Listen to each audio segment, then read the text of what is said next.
Halo, assalamualaikum warahmatullahi wabarakatuh. Bertemu lagi dengan saya Arif Rahman. Kali ini kita akan membahas tentang bagaimana sih cara membangun strategi customer oriented yang efektif. Ini singkat dan padat aja ya.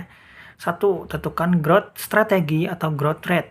Nah, tentukan strategi yang ingin diprioritaskan. Misalnya market development, menguasai market share, melakukan akuisisi atau melakukan penetrasi pasar. Mengapa ini penting? Karena dengan adanya ketentuan atau goals yang ingin kita capai, sehingga kita akan bergerak ke goals itu.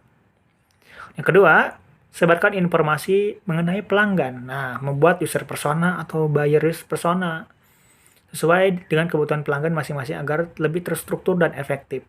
Sehingga kita cari tahu dulu nih, pelanggan itu seperti apa, market kita itu seperti apa, kita lihat kebutuhan mereka gitu. Kalau kita udah tahu kebutuhan mereka, ya itu yang kita sasar gitu. Jangan sampai kita salah menyasar nantinya. Itu. Untuk ketiga, itu semua karyawan harus bisa melayani pelanggan. So, ini memang jadi perlunya kita menciptakan kekompakan dan kesinambungan dalam tim. Jadi bukan hanya front end saja gitu kan yang bisa. Nanti kalau front end-nya pada nggak bisa masuk semua gimana? Tuh, ketika semuanya bisa, maka satu sama lain bisa saling menghandle gitu. Kemudian keempat, fokus pada customer oriented. Nah, ini jadi fokus. Kenapa? Karena kadangkala kita tuh hanya fokus pada pelanggan baru gitu. Padahal kita tuh lebih untung kalau bisa mempertahankan pelanggan lama gitu. Ketika mereka bertahan kepada kita, ketika mereka trust gitu kan dengan brand kita, maka mereka pun, pelanggan lama pun akan terus setia gitu kepada kita. Tuh. Pelanggan baru perlu, hanya memang untuk pelanggan baru ini kan tidak harus jadi prioritas. Itu memang perlu ada tujuannya, tapi tidak prioritas seperti pelanggan lama yang dipertahankan. Karena ketika kita ada pelanggan baru, maka kita harus siap dengan lead management baru lagi gitu.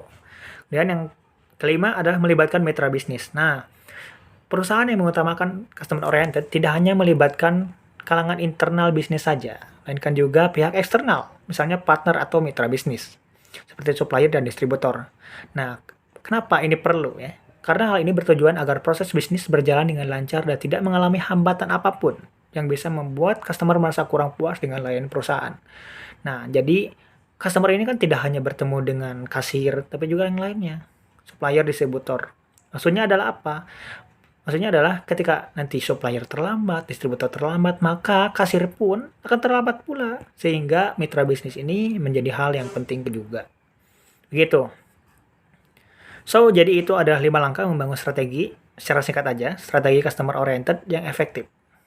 Terima kasih. Assalamualaikum warahmatullahi wabarakatuh.